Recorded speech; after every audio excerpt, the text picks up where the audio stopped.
أعوذ بالله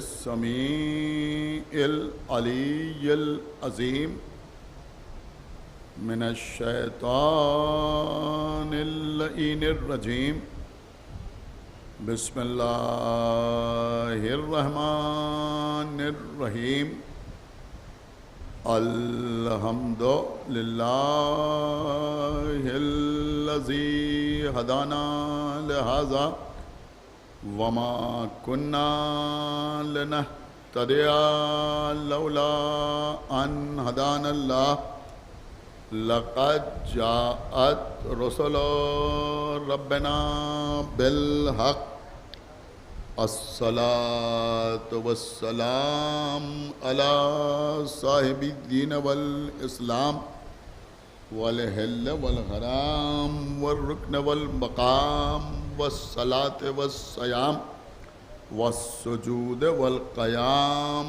والشريعة والأحكام والحجة والبرهان والمحبة والعرفان والحق والبيان والكتاب والقرآن سيدنا ونبينا وشفيعنا ومولانا ومولى الثقلين جد الحسن والحسين أبي القاسم محمد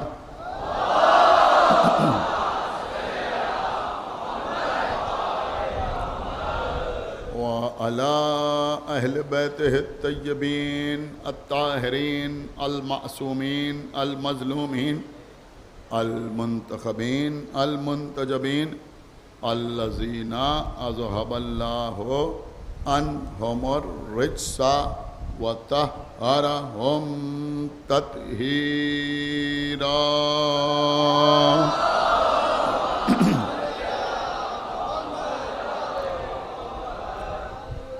وَلَعْنَةُ اللَّهِ عَلَىٰ أَعْدَائِهِمْ وَقَتْلَتِهِمْ وَغَاصِبِي حُقُوقِهِمْ وَمُنْكِرِي فَضَائِلِهِمْ وَمَصَائِبِهِمْ أَجْمَعِينَ مِنَ الْآنِ إِلَىٰ يَوْمِ الدِّينِ.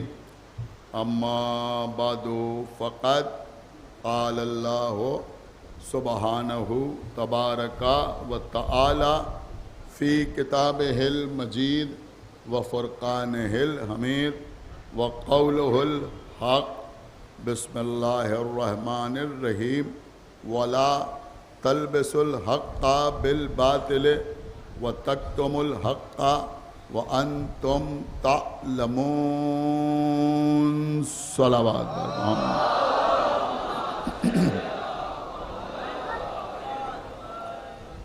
سورہ مبارکہ بقرہ کی 42ویں آیت ہے. روزانہ ہم جس کی تلاوت کا شرف حاصل کر رہے ہیں. ارشاد اقدس الہی ہو رہا ہے کہ حق کو باطل کے ساتھ مخلوط نہ کرو اور حق کو نہ چھپاؤ اگر تم جانتے ہو. اس سال مجلس کا موضوع ہے علی ولی اللہ. یہ علی ولی اللہ صرف ایک جملہ نہیں ہے، یہ صرف ایک نعرہ نہیں ہے، یہ صرف کسی کا قول نہیں ہے، بلکہ علی ولی اللہ ہمارے لیے وہ ظرف ہے جس میں ہمارا سارا دین موجود ہے. ایک صلوات پڑھیں بر محمد.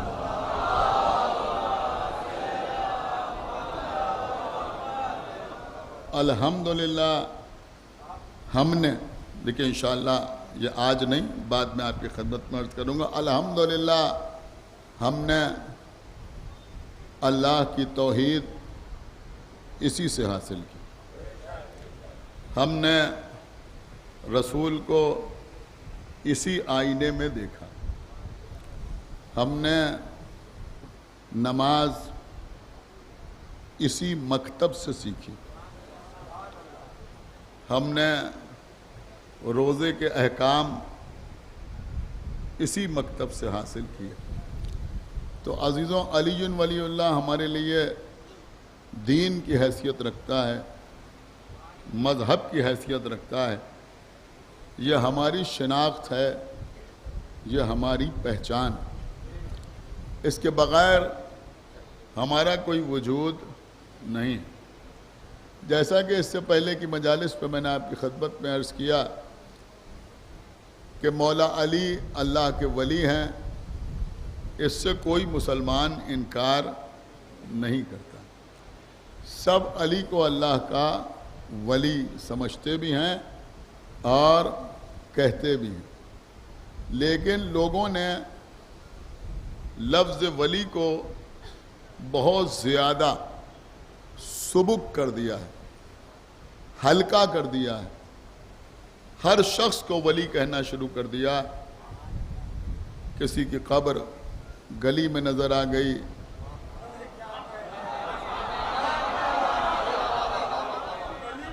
وہ بھی ولی، کوئی کھیت میں اگ آیا وہ بھی ولی، کوئی، ایک جملہ عرض کر رہا ہوں کہ کوئی راستوں میں حائل ہو گیا تو وہ بھی ولی، کسی شخص کو کچھ دیوانگی کی حرکتیں کرتے ہوئے دیکھا، کہا یہ بھی ولی۔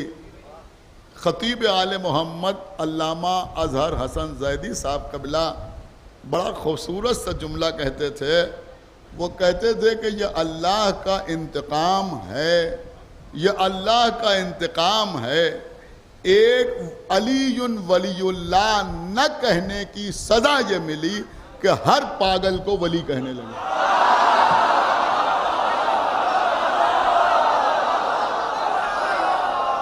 ایک صلوات پڑھ دے بھر محمد و آل محمد۔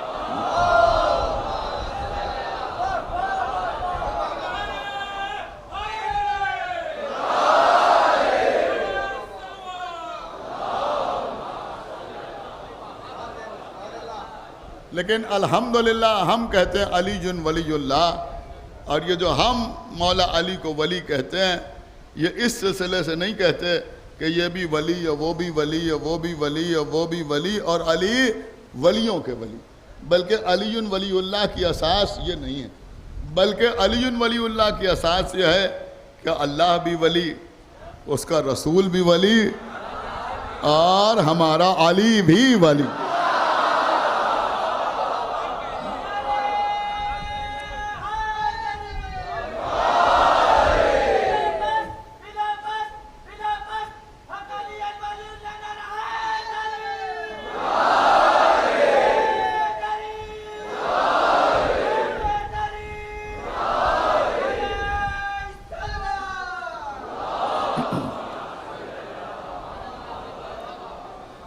دیکھیے، ہم نے کبھی صرف جملوں کے ذریعے مجلس نہیں پڑھی، ہمیشہ کوشش کی کہ کچھ نہ کچھ میٹر، کچھ نہ کچھ باتیں لوگوں تک پہنچ جائیں۔ دیکھیں قبلہ، ولایت کے سلسلے میں ہمارے پاس ایک نہیں بے شمار دلیلیں موجود ہیں۔ مولا کائنات کی خلافت بلا فصل کے سلسلے میں ہمارے پاس ثبوتوں کا انبار ہے، آیات کی صورت میں، احادیث کی صورت میں، ہمارے پاس نقلی دلیلیں بھی ہیں۔ نقلی کا مطلب کتابوں میں لکھی ہوئی، جو کتابوں میں نقل ہے۔ ہمارے پاس عقلی دلیلیں بھی موجود ہیں، ہر طرح سے ہم مضبوط ہیں ولایت کے سلسلے میں۔ کچھ آیات ایسی ہیں کہ جن کو ہمیشہ امیر المومنین کی خلافت بلا فصل کے سلسلے میں پیش کیا گیا، اور آج میں ایک آیت پر آپ سے تھوڑی سی گفتگو کروں گا، انشاءاللہ آپ محسوس کریں گے تو محسوس ہوں گے۔ اور وہ ایسی آیت ہے کہ جو مجلس پہ بیٹھے ہوئے تقریباً ہر شخص کو یاد ہوگی، ہر شخص کو ازبر ہوگی۔ آپ اگر اپنے دماغ پر زور دیں گے تو شاید آپ شمار نہ کر پائیں کہ آپ نے اس آیت کے ذیل میں کتنی مجلسیں سنی ہیں۔ وہ آیت کیا ہے کہ وہ سورہ مبارکہ نساء کی آیت ہے۔ کیا آیت ہے؟ یا ایھا الذین آمنو، اے ایمان لانے والوں، اطیعوا اللہ واطیعوا الرسول، اللہ کی اطاعت کرو اور اس کے رسول کی اطاعت کرو، وَأُولِي الْأَمْرِ مِنْكُمْ، اور ان کی اطاعت کرو کہ جن کو تمہارے درمیان اولی الامر قرار دیا گیا ہے۔ تو اللہ کی اطاعت بھی ضروری، رسول کی اطاعت بھی ضروری۔ اب جملہ عرض کر رہا ہوں، اگر آیت، کاش میں یہ جملہ پڑھ سکوں کہ اگر یہ آیت اطیع اللہ کے بعد اطیع الرسول پر رک جاتی تو ہمارا کلمہ بھی محمد رسول اللہ پر رک جاتا۔ لیکن آیت آگے بڑھی، وَأُولِي الْأَمْرِ مِنْكُمْ، اور وہ جو تمہارے درمیان اولی الامر ہیں ان کی بھی اطاعت کرو اور ویسے ہی اطاعت کرو۔ ظاہر سی بات ہے کہ جیسے اللہ کی اطاعت، جیسے رسول کی اطاعت، کوئی تفریق تو نہیں کی گئی کہ اللہ کی اطاعت ایسے کرو، رسول کی اطاعت ایسے کرو، اولی الامر کی اطاعت ایسے کرو۔ نہیں، جس طریقے سے اللہ کی اطاعت تم پر لازم و واجب، ویسے ہی رسول کی اطاعت تم پر لازم، ویسے ہی اولی الامر کی اطاعت تم پر واجب، ویسے ہی اولی الامر کی اطاعت تم پر واجب۔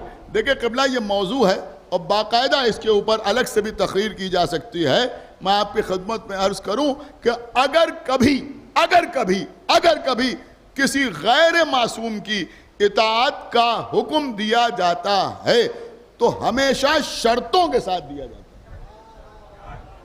بھئی صلوات پڑھتے پر محمد وآلہ، شرطوں کے ساتھ دیا جاتا ہے۔ آپ نے شاید غور نہیں کیا میں کیا عرض کر گیا، یا ہمارے بچے بیٹھے ہوئے ہیں یا ہماری بات کو انشاءاللہ محسوس کریں گے کہ اب اس سے بہتر تو کوئی اور مثال ہی نہیں ہو سکتی کہ بھائی والدین کی اطاعت فرض ہے، ضروری ہے، لازم ہے۔ اگر ان کی طرف سے تم کو کوئی اذیت پہنچے تو اف نہ کرو۔ سمجھ رہے ہیں آپ؟ ایک صلوات پڑھے پر محمد وآلہ وسلم۔ بچے سنو، دیکھیں یہ وہ ٹاپک ہے جس پر بزرگ داد دیتے ہیں، لیکن انشاءاللہ یہاں بچے بھی داد دیں گے۔ سمجھ رہے ہیں آپ؟ بہت توجہ۔ مسئلہ یہ ہے کہ یہ سب جب بیان ہوتا ہے تو بزرگ اسے اپنے لیے اختیار سمجھتے ہیں، بچے اپنے لیے اسے فریضہ سمجھتے ہیں۔ بزرگ داد دیتے ہیں، بچے خاموش ہو جاتے ہیں۔ انشاءاللہ یہ بچے میری بات کو سمجھیں گے جو میں عرض کر رہا ہوں کہ والدین کی طرف سے اگر کوئی اذیت پہنچے، تکلیف پہنچے تو قرآن حکم دے رہا ہے کہ اف نہ کرو۔ اب آپ مجھے بتائیں کہ اذیت پہنچے تو اف نہ کرو، یہاں اماں کہہ رہی ہیں کھانا کھا لو، ان کا منہ بنا جا رہا ہے۔ ایک صلوات پڑھے بر محمد وآلہ وسلم۔ میں غلط بات تو نہیں عرض کر رہا، ایک صلوات پڑھے بر محمد وآلہ محمد۔ سمجھ رہے ہیں آپ یا نہیں سمجھ؟ خاموش رہ کے نہ سنیے، بات سنیے اور اس کے اوپر عمل کیجئے، اس لیے کہ صاف صاف اللہ نے کہہ دیا کہ اگر کوئی شخص میرا گناہگار ہوگا تو ہو سکتا ہے کہ میں اسے بخش دوں، لیکن اگر والدین کا نافرمان ہوگا تو ہم اسے اوندھے منہ جہنم میں ڈال دیں گے۔ متفقہ فیصلہ ہے مسلمانوں کے تمام فرقوں کا کہ آق پدر جنت میں نہیں جا سکتے۔ اگر سنا آپ نے یا نہیں سنا، بہت خاموشی سے سن رہے ہیں آپ، آق پدر جنت پہ نہیں جا سکتا۔ یعنی اگر باپ اپنے بیٹے کو اس کی نافرمانی کی وجہ سے گھر سے باہر نکال دے تو وہ خالی گھر سے باہر نہیں نکلا بلکہ جنت سے بھی دور ہوا، ایمان کے دائرے سے بھی باہر ہوا، دین سے بھی باہر ہوا۔ حالانکہ جس باپ نے ناراض ہو کے اپنے بیٹے کو آگ کیا اس کی جنت کی بھی کوئی گارنٹی نہیں ہے۔ کیا عرض کر رہا ہوں، اس کی جنت کی بھی کوئی گارنٹی نہیں ہے، لیکن اگر کوئی باپ اپنے بیٹے کو اس کی نافرمانی کی وجہ سے گھر سے نکال دے تو پھر اس کے لیے اللہ کی رحمت میں کوئی جگہ نہیں ہے۔ کوئی جگہ نہیں ہے، کوئی جگہ نہیں ہے۔ اگر ہمارا جیسا خطا کار، گناہ گار، غیر معصوم باپ اپنے بیٹے کو اس کی نالائقی کی وجہ سے، نافرمانی کی وجہ سے ناراض ہو کے گھر سے نکال دے تو اللہ اس سے راضی نہیں ہو سکتا۔ تو اب اگر اللہ کا رسول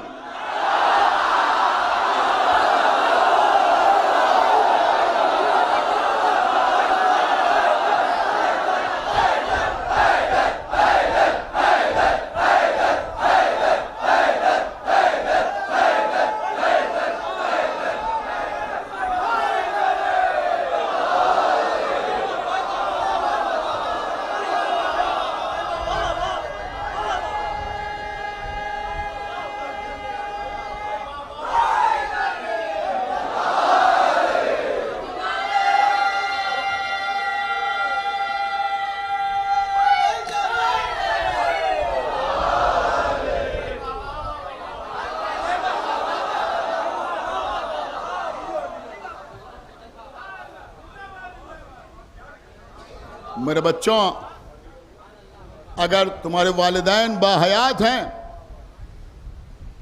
تو ایک ایک لمحے کو غنیمت سمجھو۔ ان کی خدمت کے لیے آپ مجلس میں آتے ہیں، مولا سلامت رکھیں ان بچوں کو، مجلس میں آتے ہیں، آگے بیٹھنے کی کوشش کرتے ہیں، 2 گھنٹے 2.5 گھنٹے پہلے سے آتے ہیں مجلس میں کہ ممبر کے پاس جگہ مل جائے۔ خدا آپ کو سلامت رکھے۔ لیکن اگر کسی کے ماں یا کسی کے باپ بوڑھے ہیں اور وہ بھی مجلس میں آنا چاہتے ہیں تو ان کو چھوڑ کے نہ آؤ۔ سنا آپ نے یا نہیں سنا؟ بہت ضروری ہے یہ پیغام ان بچوں تک پہنچانا، تو انہیں چھوڑ کے نہ آؤ۔ یہ نہیں کہ ان سے کہا نہیں آپ گھر میں آن لائن سن لیجئے، ہمیں آگے جگہ نہیں ملے گی۔ نہیں، کہیں باہر بھی جگہ ملے تب بھی ان کو پکڑا کے لے کے آؤ، ان کا سہارا بنو، ان کو لے کے آؤ۔ ایک صلوات پڑھے پر محمد وآلہ، لے کے آؤ۔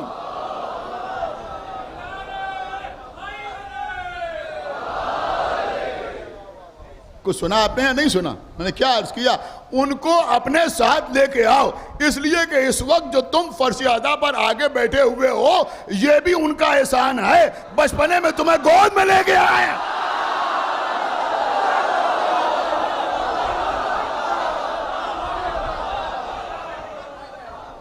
ایک صلوات پڑھے پر محمد وآلہ محمد۔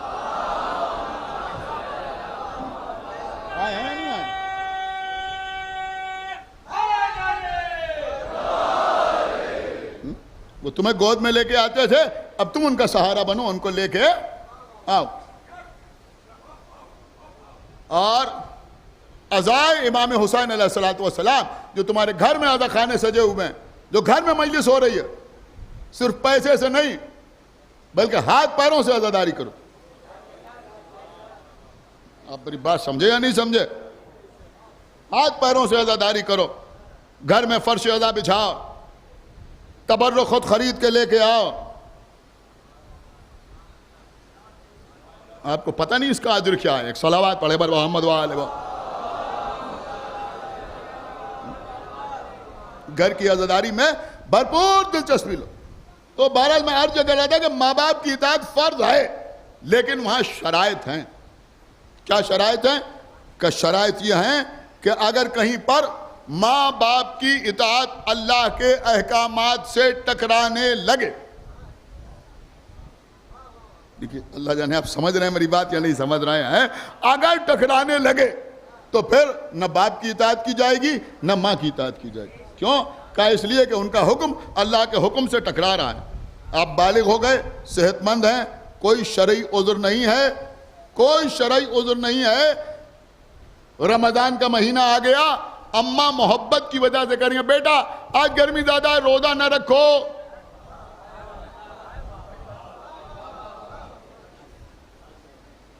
خدا جانے سمجھ رہے ہیں یا نہیں سمجھ رہے ہیں؟ میں بالکل نفسیاتی بات عرض کر رہا ہوں۔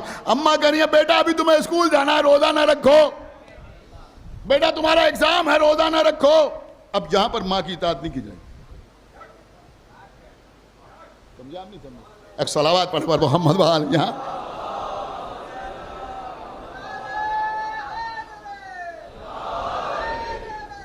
کچھ نہیں چلے گا. اماں کہہ رہی ہے بیٹا صبح کا وقت ہے سو جاؤ, بہت دیر تک جاگتے رہے پڑھ رہے تھے, اب سو جاؤ, نماز پڑھنے کی ضرورت نہیں, اللہ کا حکم ہے اٹھو نماز پڑھو. یہاں نہ ماں کی اطاعت ہوگی نہ باپ کی اطاعت ہوگی. بس سمجھے آپ. ایک صلوات پڑھے پر محمد وآل محمد. اب نہیں کیوں کہ ماں باپ ہیں, ان کی اطاعت ہم پر لازم ہے, واجب ہے, سب اپنی جگہ پہ ہے, لیکن اگر ان کا حکم اللہ کے حکم سے ٹکرانے لگے تو اب ان کی اطاعت نہیں ہوگی. خدا نہ کرے یہاں بیٹھا ہوا کوئی شخص ایسا نہیں ہوگا, لیکن بہرحال میں عرض کر رہا ہوں, بات تو کہنے ہی پڑتی ہے کہ بہرحال ابا نے اس مکان میں حق تو ان کے بھائی کا بھی تھا لیکن نہیں دیا, حق تو ان کی بہن کا بھی تھا لیکن انہوں نے نہیں دیا, ابا نے نہیں دیا. اب ہم کہہ رہے ہم کیوں دیں, ہمارے ابا نے نہیں دیا. اگر تمہیں معلوم ہے کہ ان کا حق تھا تو تم دے دو, تم بھی بخشے جاؤ گے, تمہارے باپ بھی بخشے جائیں.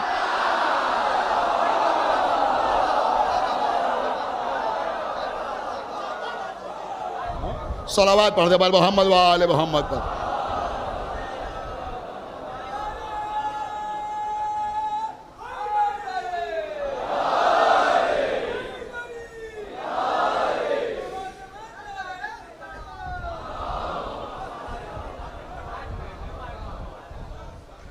اگر تمہیں معلوم ہے کہ بھئی اس میں ان کا حق بنتا ہے تو دے دو,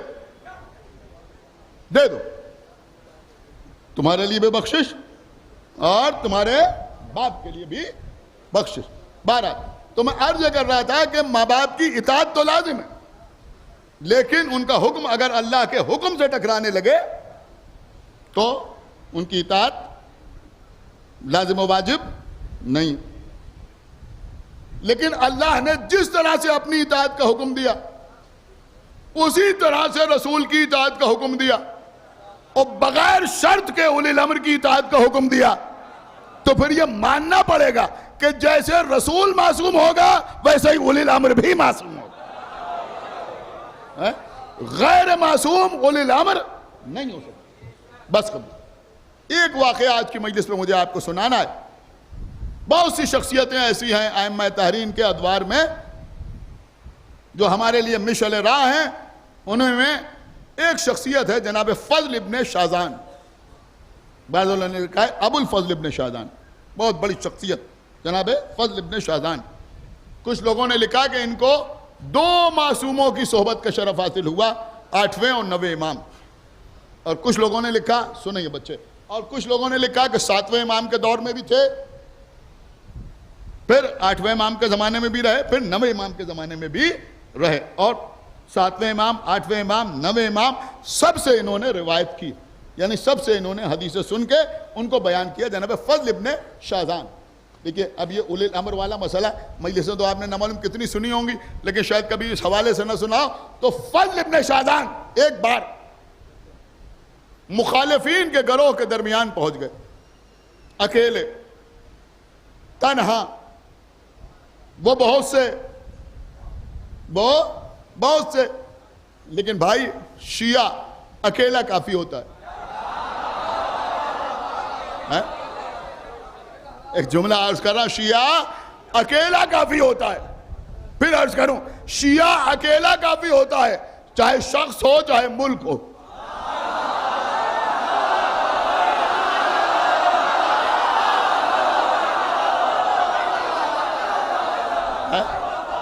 کوئی صلوات پڑھتے پر محمد وآلہ, اکیلا کافی ہوتا ہے.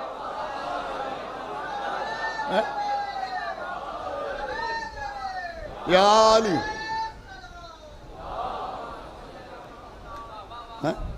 اور یہاں جو علماء بیٹھے ہیں, جو ذاکرین بیٹھے ہیں, جو شعراء بیٹھے ہیں, شاید وہ اس جملے پر زیادہ داد دیں کہ بھئی شیعہ تو اکیلا کافی ہوتا ہے, اکیلا کافی ہوتا ہے. اور ادبی اعتبار سے میں آپ کی خدمت میں عرض کروں, اسی لیے شیعہ جمع بھی ہے واحد بھی ہے, یعنی یہ لفظ جو ہے یہ واحد بھی ہے جمع بھی ہے. ایک ہو تب بھی شیعہ, اتنے ہو تب بھی شیعہ.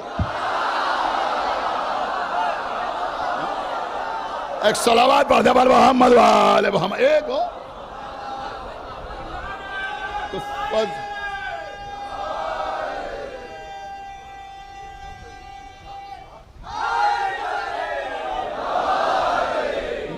جو لوگ عزاداری پر، اب میں کیا عرض کروں کہ جو لوگ عزاداری پر بھونکنے کے لیے پیدا ہوئے ہیں،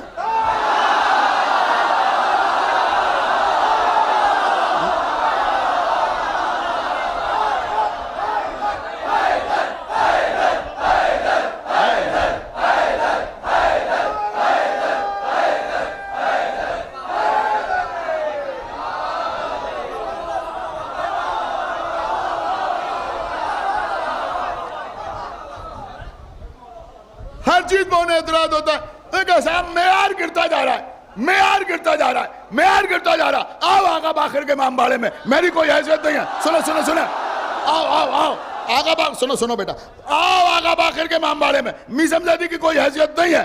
ہم کبھی تکبر کا شکار نہیں ہوتے، ہم کبھی عجب کا شکار نہیں ہوتے. ہمیں معلوم ہے کہ ہم کتنے بڑے لوگوں کا ذکر کر رہے ہیں، اور ہمیں یہ بھی معلوم ہے کہ ہماری حیثیت کیا ہے. لیکن آؤ آقا باقر کے امام باڑے میں ان بچوں کا معیار سماعت دیکھا.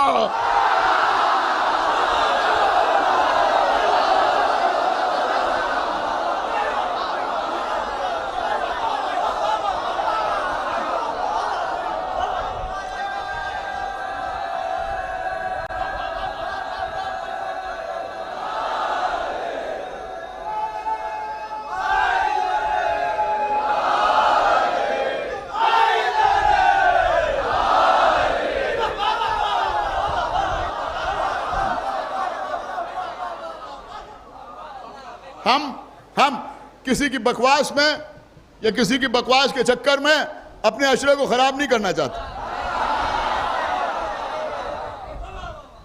ایک جملہ کافی ہے جو ہم نے آپ کے خدمت میں عرض کیا. تو بہرحال قبلہ آپ ماشاءاللہ سمجھ رہے ہیں. تو فضل ابن شادان ایک گروہ کے درمیان میں پہنچے.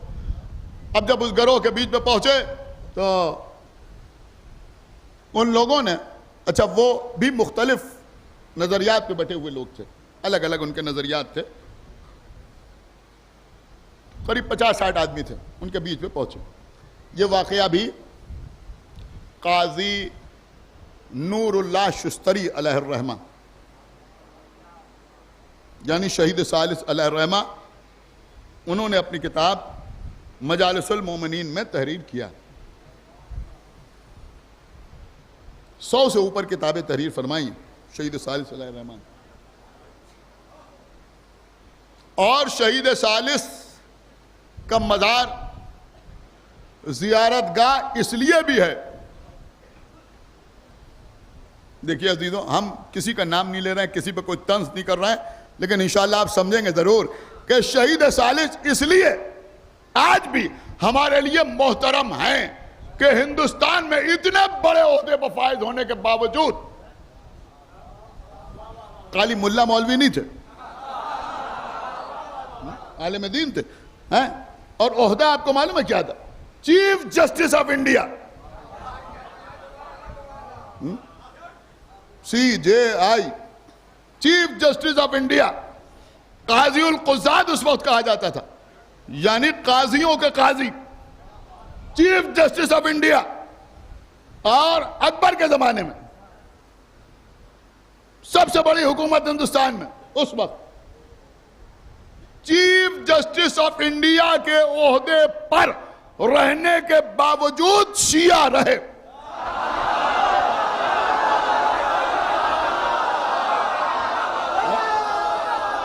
ایک صلوات پڑھیں بر محمد و آل محمد.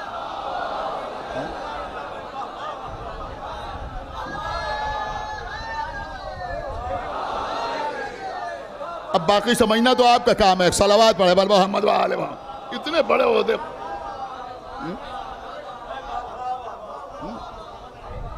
بہ نہیں گئے، شیعہ رہے.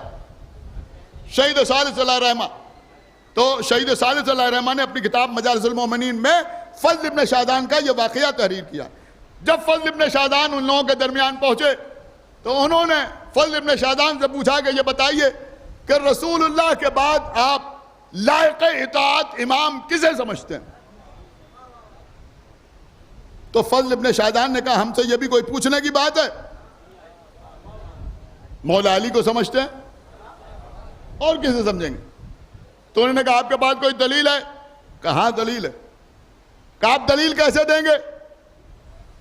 میں نے کہا ہمارے پاس قرآن سے بھی دلیل ہے، ہائے ہائے ہائے، ہمارے پاس حدیث سے بھی دلیل ہے، اور ہمارے پاس اجماع امت سے بھی دلیل۔ دیکھیں اگر دامن وقت پہ گنجائش رہی تو میں یہ تینوں باتیں آپ کی خدمت میں عرض کروں گا، ورنہ میری کوشش یہی ہو رہی ہے کہ 55 منٹ 1 گھنٹے کے اندر مجلس تمام ہو جائے، تو مجلس ویسے ہی تمام ہو جائے گی، اور میں یہ قطعی نہیں چاہوں گا کہ مصائب میں کوئی کمی رہ جائے۔ کہ قرآن سے بھی دلیل ہے، حدیث سے بھی دلیل ہے، اور اجماع امت سے بھی دلیل ہے۔ اب یہ اجماع امت کا جو لفظ تھا، اس سے آپ تو لطف اندوز نہیں ہوئے، لیکن بہرحال وہ سمجھ گئے یہ کیا کہنا چاہتے ہیں۔ وہاں تو سارا دار و مدار ہی اجماع کے اوپر ہے۔ چلیے پھر کسی دن اجماع کے اوپر بھی مجلس ہو جائے گی۔ آج پہلی 2 باتیں سن لیجئے کہ قرآن سے اور حدیث سے۔ تو انہوں نے کہا قرآن سے آپ کے پاس کیا دلیل ہے؟ تو انہوں نے کہا قرآن سے یہی دلیل ہے، یا ایھا الذین آمنوا اطیعوا اللہ واطیعوا الرسول واولی الامر منکم۔ تو فرمایا کہ ہم علی کو اولی الامر سمجھتے ہیں۔ تو وہ مسکرا کے کہنے لگے لیکن ہم تو اولی الامر کے کچھ اور معنی سمجھتے ہیں۔ تو فضل ابن شاہدان نے کہا کہ تم کیا کیا معنی سمجھتے ہو وہ میں بتاؤں تمہیں؟ تم کو بتانے کی ضرورت نہیں، میں بتاؤں کیا کیا معنی سمجھتے ہو۔ انہوں نے کہا ہاں فرمائیں۔ کہا دیکھو تم میں کچھ لوگ ایسے ہیں جو کہتے ہیں کہ اولی الامر کا مطلب ہے سردار لشکر۔ کچھ لوگ تم میں ایسے ہیں جو یہ کہتے ہیں کہ اولی الامر کا مطلب ہے سردار لشکر، یعنی لشکر کا سردار۔ پھر فرمایا تم میں کچھ لوگ ایسے ہیں جو یہ سمجھتے ہیں کہ اولی الامر کا مطلب ہے عالم، جو عالم ہو، جو صاحب علم ہو، وہ اولی الامر ہے، اس کی اطاعت کا حکم دیا گیا ہے۔ انہوں نے کہا ہاں کچھ لوگ یہ بھی سمجھتے ہیں۔ کہ تم میں کچھ لوگ یہ سمجھتے ہیں کہ جو امر بالمعروف اور نہی عن المنکر کرے وہ اولی الامر ہے۔ ان میں کچھ لوگوں نے کہا کہ ہاں ہم یہ بھی سمجھتے ہیں۔ پھر کہا کہ تم میں کی اکثریت یہ سمجھتی ہے کہ جو بادشاہ ہو وہ اولی الامر ہے۔ کہا کچھ لوگ یہ بھی سمجھتے ہیں کہ جو بادشاہ ہے وہ اولی الامر ہے۔ کہا اب اس کے علاوہ تو کوئی کچھ نہیں سمجھتا۔ انہوں نے کہا نہیں، بس یہی 4 معنی ہمارے یہاں رائج ہیں کہ یا تو سردار لشکر اولی الامر ہے، یا عالم اولی الامر ہے علم رکھنے والا، یا امر بالمعروف نہی عن المنکر کرنے والا اولی الامر ہے، اور یا پھر جو بادشاہ ہے جو حاکم وقت ہے وہ اولی الامر ہے۔ اس کے بعد انہوں نے سینہ تان کے کہا کہ اور ہم یہ سمجھتے ہیں کہ علی اور اولاد علی اولی الامر ہیں۔ سنا آپ نے کہا ہم یہ سمجھتے ہیں کہ علی اور ان کی اولاد اولی الامر ہے۔ انہوں نے کہا ہاں آپ سمجھتے ہیں لیکن ہم تو یہ نہیں سمجھتے۔ کہا ہاں مجھے بات تو مکمل کر لینے دو۔ اب دیکھیں اگر آپ محسوس کریں گے تو انشاءاللہ آپ محسوس بھی ہوں گے، اور میں سمجھتا ہوں کہ یہ بھی شہید ثالث علیہ رحمہ کو بھی خراج عقیدت ہوگا، اور فضل ابن شاہدان کی خدمت میں بھی یہی عقیدت کا سلام ہوگا۔ پوری توجہ کے ساتھ آپ سماعت فرمائیں۔ اس کے بعد فرمایا کہ تم میں جو لوگ یہ سمجھتے ہیں کہ اولی الامر سے مراد سردار لشکر ہے، وہ ذرا کھڑے ہو جائیں۔ اب 50-60 آدمیوں میں 10-12 آدمی کھڑے ہو گئے۔ انہوں نے کہا ہم یہ سمجھتے ہیں کہ اولی الامر سے مراد سردار لشکر ہے، اور اللہ نے سردار لشکر کی اطاعت کا حکم دیا ہے۔ کہ میں تمہیں قسم دے کے پوچھتا ہوں، یہ بتاؤ کہ نبی نے علی کو لشکر کا سردار بنایا ہے؟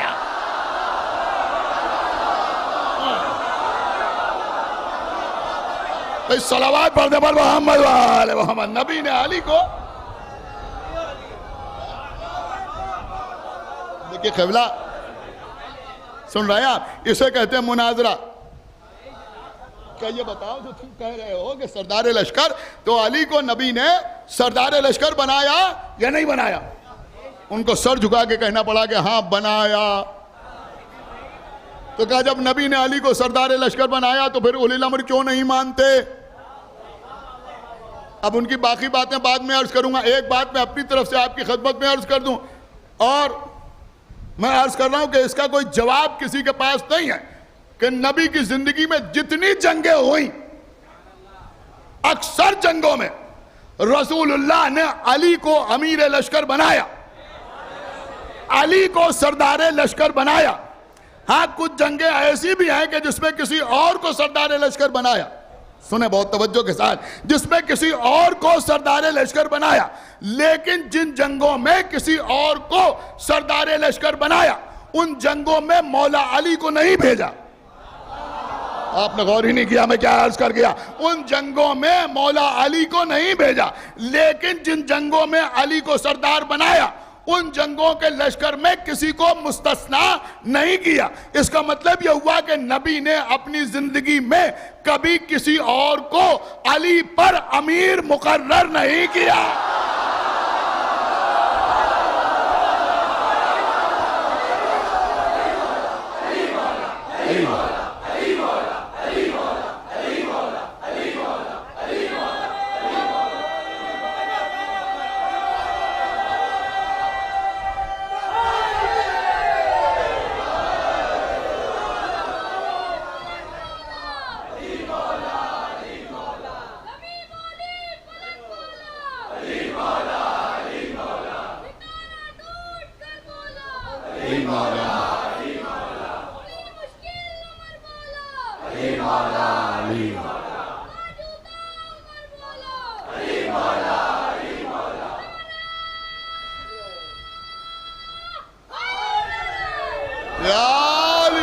ایک صلوات پڑھ ہمارے محمد وآلہ محمد، ایک صلوات پڑھ ہمارے محمد وآلہ محمد۔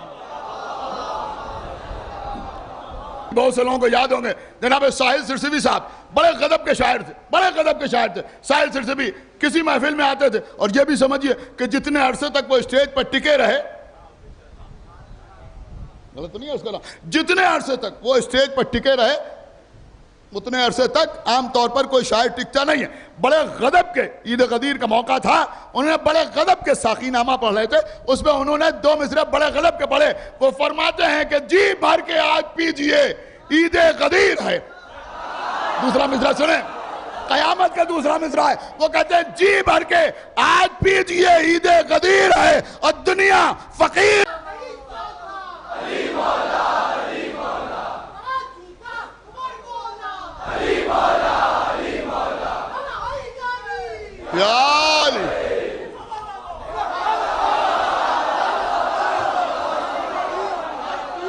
دیکھیں قبلہ، اب وہ فضل ابن شادان کا واقعہ ہی ادھورا نہ رہ جائے۔ سنیے، فضل ابن شادان نے کوئی لوگوں سے پوچھا بھائی تم کیا کہتے ہیں؟ میں نے کہا ہم یہ کہتے ہیں کہ اولی الامر کے معنی سردار لشکر۔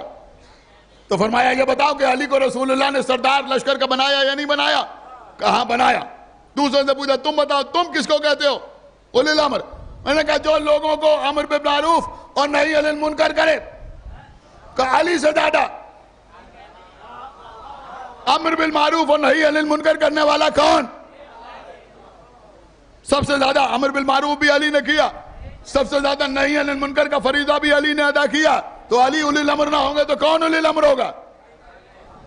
وہ بھی خاموش ہوئے۔ کہا تم کیا کہتے ہو؟ تم کیا کہتے ہو؟ میں کہا ہم یہ کہتے ہیں کہ جو عالم ہو وہ اولی الامر ہے۔ کہا اچھا جو عالم ہو وہ اولی الامر ہے، تم علماء کو اولی الامر کہتے ہو نا؟ کہاں جو علماء ہیں وہی اولی الامر ہیں۔ ایک مرتبہ مسکرا کے فرمایا کہ ساری کائنات میں علی سے بڑھ کے عالم کون؟ ساری کائنات میں علی سے بڑھ کے عالم کون ہے؟ ارے بھئیہ ہر صحابی علی سے پوچھتا نظر آیا، علی کبھی کسی سے کچھ پوچھتے ہوئے نظر نہیں آئے، علی کسی سے پوچھتے ہوئے نظر نہیں آئے۔ پھر آخر نے پوچھا اب کیا کہہ رہے ہو؟ باقی لوگ جو بچے ہیں وہ کیا کہہ رہے ہیں؟ کہ ہم یہ کہہ رہے ہیں کہ اولی الامر سے مراد بادشاہ ہے۔ کہ اولی الامر سے مراد بادشاہ ہے؟ کہ ہاں اولی الامر سے مراد بادشاہ ہے۔ کہ بھئی آخر میں تم نے علی کے ہاتھ پہ بیعت کی یا نہیں کی؟ کیا سن رہے ہیں آپ؟ کی یا نہیں کی؟ کہا کی۔ کہ جب تم نے بیعت کی تو انہاں نے حکومت علی کے ہاتھ میں آئی یا نہیں آئی؟ کہ آئی۔ کہ کچھ دن کے لیے صحیح علی بادشاہ مانتے ہو یا نہیں مانتے ہو؟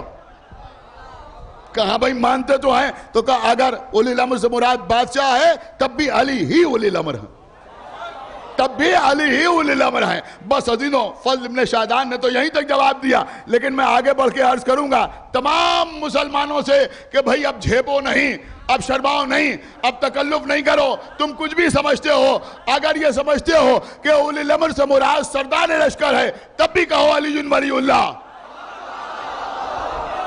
سمجھ رہے آپ؟ اگر یہ سمجھتے ہو کہ اولی الامر سے مراد عالم ہے، تب بھی کہو علی ولی اللہ. اگر یہ سمجھتے ہو کہ اولی الامر سے مراد بادشاہ ہے، تب بھی کہو علی ولی اللہ.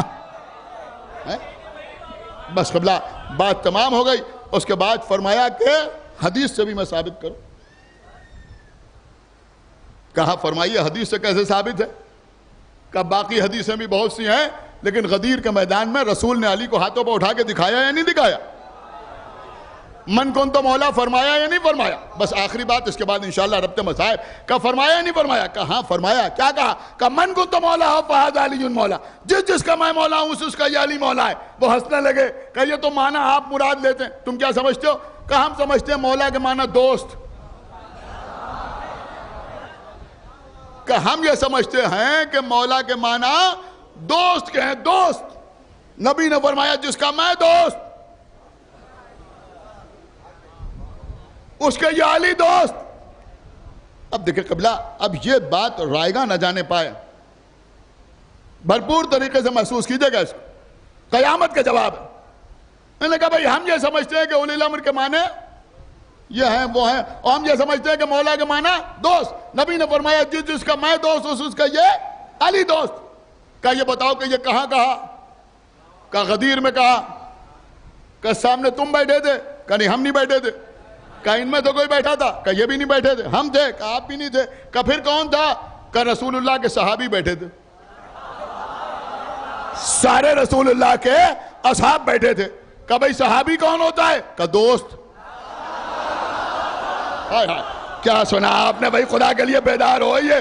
کہا صحابی کون ہوتا ہے؟ کہا دوست. کہا میں جب سب سامنے رسول کے دوست بیٹھے تھے اور نبی کہہ رہے تھے جس کا میں دوست اس کا علی دوست، تو سب نے کھڑے ہو کے کیوں نہیں کہا کہ ہم دوست نہیں ہیں؟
ایک صلوات اور پڑھ دے بھائی محمد و آل محمد.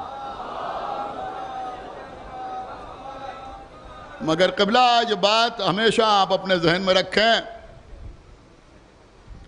کہ واللہ یہدی من یشاء الی صراط مستقیم. اللہ جسے چاہتا ہے اسے صراط مستقیم کی طرف ہدایت کرتا ہے. ہم لاکھ دلیلیں پیش کریں، ہم لاکھ ثبوتوں کا ڈھیر لگا دیں، ہم لاکھ آیتیں پڑھیں، ہم لاکھ علمی گفتگو کریں، لیکن ہر ایک کے مقدر میں حر بننا نہیں ہوتا.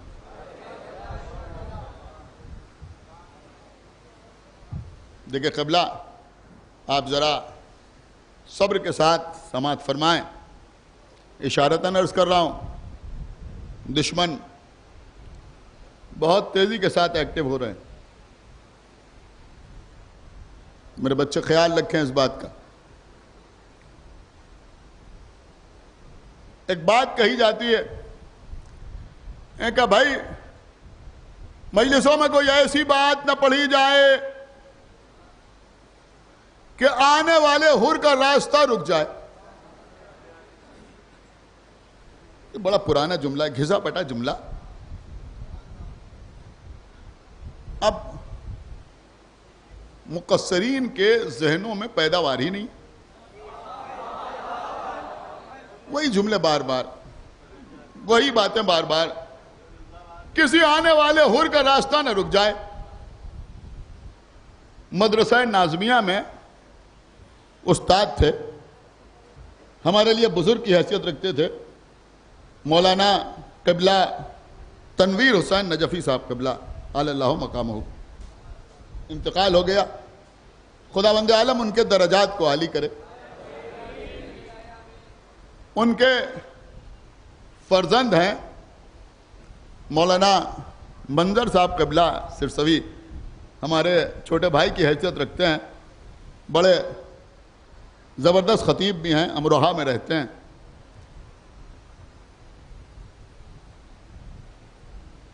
بڑی اچھی بات انہوں نے کہی. اب دیکھیں جہاں تو ہمیشہ دیانتداری سے بات کیے، آپ ان کے لیے بھی دعا کیجئے گا. بڑی اچھی بات انہوں نے کہی. لوگ کہتے ہیں صاحب احتیاط کیجئے، کسی آنے والے حور کا راستہ نہ رک جائے. تو انہوں نے کہا بھائی یہ کیسی بات کر رہے ہو؟ جو حور بن کے آتا ہے وہ تو خود ہی لعنت کر کے آتا ہے.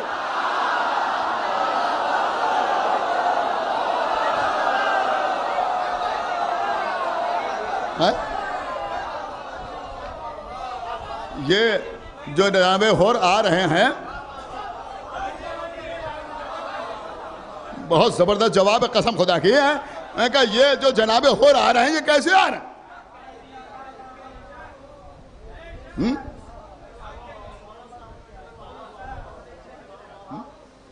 ان کے لیے بھی دعا کیجئے. ایک صلوات پڑھے محمد وآل محمد.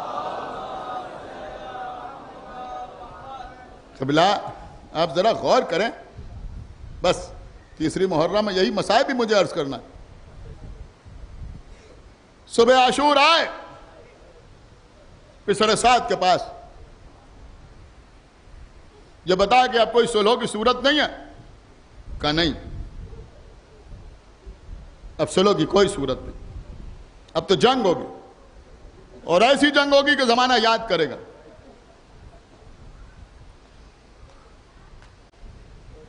کہ اگر جنگ ہوگی تو میں تلوار بھی چلاؤں گا.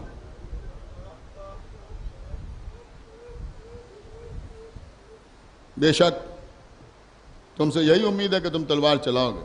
مگر سن تو لے، تیری طرف سے تلوار نہیں چلاؤں گا، میں جا رہا ہوں نبی کے نواسے کی طرف.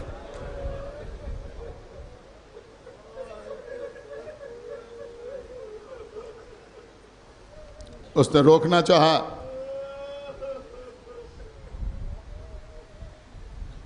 کہ نہیں اب میں رکنے والا نہیں. گھوڑے پر سوار ہوئے، بیٹا ساتھ ہے. بعض روایات میں ہے غلام، بعض روایات میں ہے بھائی، ساتھ ساتھ. کچھ دور پہنچے تھے، پسر سعد نے کسی کو بھیجا. اس نے آگے کہا حور کہاں جا رہا ہے؟ پسر سعد کہہ رہا ہے ادھر دولت ملے گی. کہ مجھے معلوم ہے دولت ملے گی، لیکن دولت کے ساتھ ساتھ قیامت تک کی لعنت بھی ملے گی. میں لعنت بھیجتا ہوں ایسی دولت پر، اور میں لعنت بھیجتا ہوں پسر سعد پر اور اس کے امیر یزید پر. میں جا رہا ہوں حسین کی جانب. چلے، چلتے چلتے گھوڑے کو روکا. بیٹا آگے بڑھا. بابا کیا حق کی طرف بڑھتے ہوئے قدم رکتے بھی ہیں؟ نہیں بیٹا، میرے قدم نہیں رکنا. پھر اے بیٹا میں حسین کا مجرم ہوں، مجرم.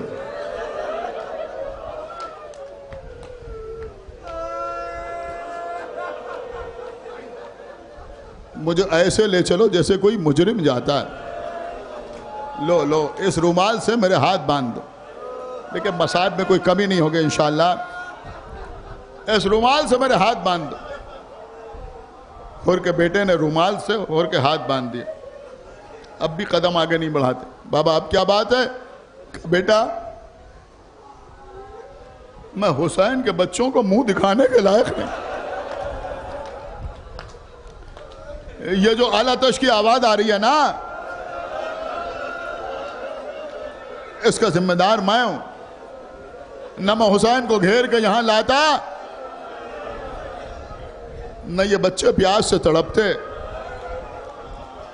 اے بیٹا، یہ نقاب میرے چہرے پر ڈال دو۔ اور نہ چہرے پر نقاب ڈالی۔ اس سے پہلے کہ گھوڑا آگے بڑھتا،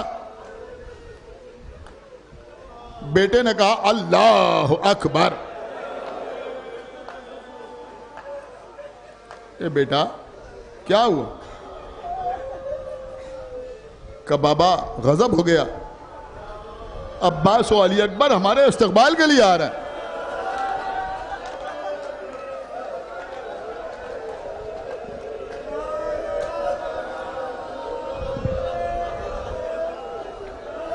سنیں عزیزوں، آج آپ بہت روئیں گے۔ آج ہمارے مہمان کے مہمان کا ماتم، جو صبح عاشور حسین کے خیموں میں مہمان آیا،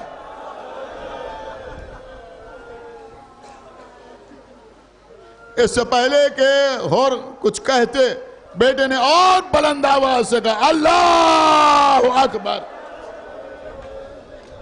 اے بیٹا اب کیا ہوا؟ اب تو قیامت ہو گئی، خود آقا حسین آ رہے ہیں۔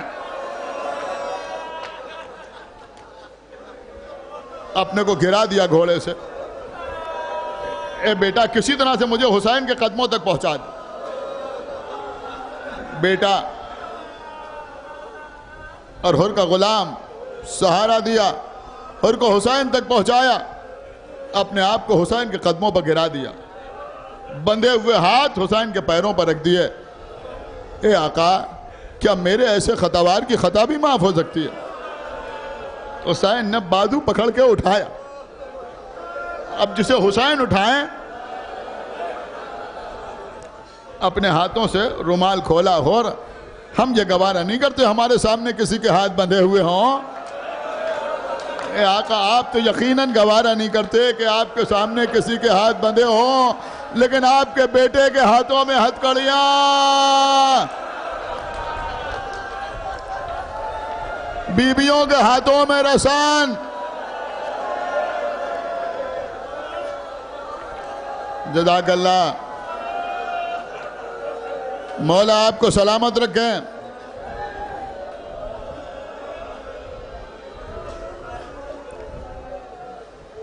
مجلس تمام ہو رہی ہے قبلہ۔ امام حسین حر کو لے کے خیمے میں آئے۔ اب اتنا خیال تھا حر کو کہ حسین کے بچے پیاسے ہیں، میں انہیں منہ دکھانے کے لائق نہیں۔ عزیزوں، کتنا خیال ہے میرے کریم آقا کو۔ اس خیمے میں آئے کہ جہاں چھوٹے چھوٹے بچے ہاتھوں میں خالی کیوزے لیے ہوئے اعلیٰ تش کی آوازیں بلند کر رہے تھے، کہا بچوں میرا مہمان آیا ہے، مہمان ابھی تھوڑی دیر میں چلا جائے گا۔ حسین جانتے تھے کیا ہونے والا ہے۔ اے بچوں، جب تک میرا مہمان حر خیمے میں رہے، اب کوئی بچہ اعلیٰ تش نہ گئے۔ چپ ہو گئے بچے۔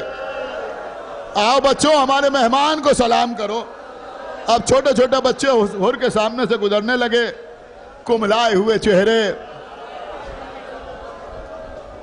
سوکھے ہوئے ہونٹ، آنکھوں میں حلقے پڑے ہوئے۔ بعض چھوٹے بچوں پر پیاس کی شدت سے لرزہ طاری، حر کو سلام کر کر کے آگے بڑھ رہے ہیں۔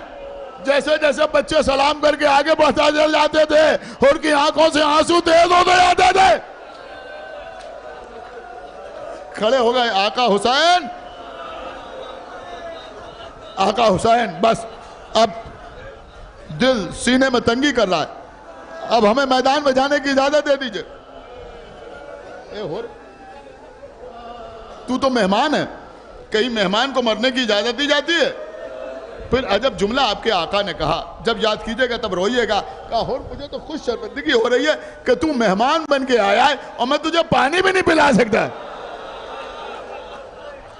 کہا آقا اب تو مہمان نوازی یہی ہے کہ میدان میں جانے کی اجازت دے دیجئے۔ بڑی مشکل سے اجازت ملی.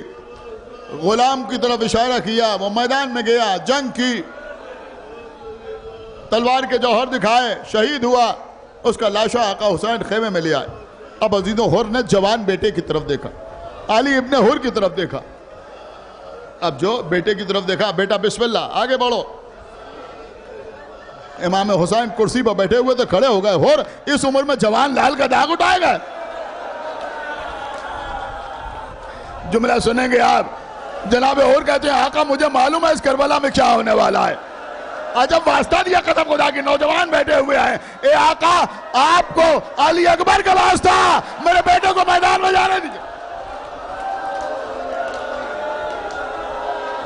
حر کا جوان بیٹا میدان میں آیا. علی ابن حر کی تلوار چل رہی تھی, لاشوں کے ڈھیر لگ رہے تھے. وہ وقت آیا کہ زخموں سے چور چور ہو کے حر کا بیٹا زمین کی طرف چلا. بابا کو آواز دی, بابا خبر لیجئے. حر گھوڑے پر بیٹھے میدان میں آئے. اب لشکر نے حر کے بیٹے کو گھیر لیا تھا.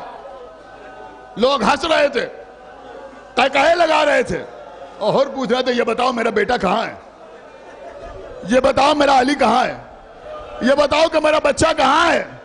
کوئی بتانے والا نہیں تھا. لوگ قہقہے لگا رہے تھے, حر کا مذاق اڑا رہے تھے. کہ ایک مرتبہ کانوں میں ایک جانی پہچانی آواز آئی, الیہ الیہ الیہ الیہ الیہ الیہ, ادھر آؤ ادھر آؤ ادھر آؤ. اسی آواز کے سہارے حر آگے بڑھے. اب جو آگے بڑھے تو کیا دیکھا کہ فوجوں کے درمیان آقا حسین بیٹھے ہوئے ہیں. حر کے بیٹے کا سر حسین کے زانوں کے اوپر ہے. بیٹے کو دیکھا, بیٹے کی روح جنت کو پرواز کر چکی ہے. کہا آقا حسین آپ نے کیوں زحمت فرمائی, کوئی آقا غلام زادے کی لاش پہ آتا ہے. کہا اور تو نے بھی کمال کیا, ارے کوئی بوڑھا باپ جوان لال کا جنازہ اٹھاتا ہے. ہر سال آپ سنتے ہیں روتے ہیں. آقا حسین فرما رہے ہیں کہیں کوئی بوڑھا باپ عرصہ دینے میں کمی نہ کرنا, کہیں کوئی بوڑھا باپ جوان لال کا جنازہ اٹھاتا ہے. اے آقا یہ تو حر کے بیٹے کا لاشا ہے, آپ کہہ رہے ہیں کہیں کوئی بوڑھا باپ جوان لال کا لاشا اٹھاتا ہے. ارے وہ وقت بھی آئے گا جب آپ نجف کی طرف دیکھیں گے, کڑیل جوان کا لاشا. آواز دیں گے مشکل کشا علی, میرا حاجت روا علی, کڑیل جوان کی لاش اٹھاتا ہوں یا علی. جزاک اللہ جزاک اللہ.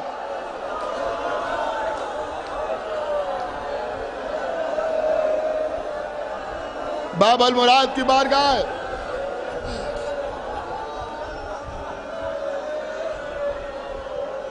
کوئی کمی مصائب میں نہ ہوگی. سنیے قبلہ, حر کے بیٹے کا لاشا آ گیا, حر کے بیٹے کا لاشا آ گیا. اب حر خود میدان میں آئے. صاحب مالی سبتین نے پوری جنگ تحریر کی ہے کہ حر جنگ کر رہے تھے, تلوار چلا رہے تھے, لاشوں کے ڈھیر لگے جا رہے تھے, انسانی اعضاء ہوا میں اڑتے ہوئے نظر آ رہے تھے. لیکن ایک بات کہوں, تلوار تو چلا رہے تھے لیکن یہ 3 دن کے پیاسے نہیں تھے. تلوار چل رہی تھی حر کی. راوی کہتا ہے میں نے دیکھا کہ حر کے بدن پر جگہ جگہ تیر لگے ہوئے تھے. حر کا گھوڑا زخمی ہو رہا تھا لیکن شجاعت پہ کوئی کمی نہیں تھی. گھوڑے کے کان قطع ہو گئے, گھوڑے کے بدن پر بھی نہ معلوم کتنے تیر لگ گئے, لیکن حر کی ہمت آگے بڑھتے جا رہے تھے. یہاں تک کہ گھوڑے کی ہمت جواب دے گئی. گھوڑا گرا, حر گھوڑے سے اترے, پیدل جنگ کرنا شروع کی. صاحب مالی سبتین نے لکھا پیدل چلتے ہوئے حر نے 1250 ملونوں کو واصل جہنم کیا. جنگ کرتے ہوئے آگے بڑھ رہے تھے. ایک مرتبہ کسی نے چھپ کے زہر میں بجھا ہوا ایک تیر حور کی پیشانی کو نشانہ بنا کے چلایا، پیشانی پر تیر لگا، حور زمین کی طرف چلے، آواز دی آقا حسین! امام حسین خیمے سے چلے، عباس ساتھ میں ہے، علی اکبر ساتھ میں ہیں، بس مجلس تمام ہو گئی۔ حسین حور کے سرانے آئے، سر اٹھا کے زانوں پر رکھا، تیر کو اپنے ہاتھوں سے نکالا، تیر کو اپنے ہاتھوں سے نکالا، کہا آقا کوئی نشانی دے دیجئے، کوئی جنت پہ جانے سے نہ روکے، صبح آپ کی خدمت میں آیا ہوں۔ جیب سے سیدہ کے ہاتھ کا بنا ہوا رومال نکالا، سب سے پہلے آبا کے دامن سے خون کو صاف کیا، پھر زخم سر میں بی بی زہرا کے ہاتھ کا بنا ہوا رومال باندھا۔ اے حور آخر وقت میں حسین آ گئے، زخم کو صاف کر دیا، سر پر رومال زہرا سے پٹی باندھ دی، لیکن جب یہی حسین زخموں سے چور چور ہو کے کربلا کی سرزمین پہ آئیں گے تو کوئی حسین کے زخموں کو صاف کرنے والا نہ ہوگا، کوئی پٹی باندھنے والا نہ ہوگا۔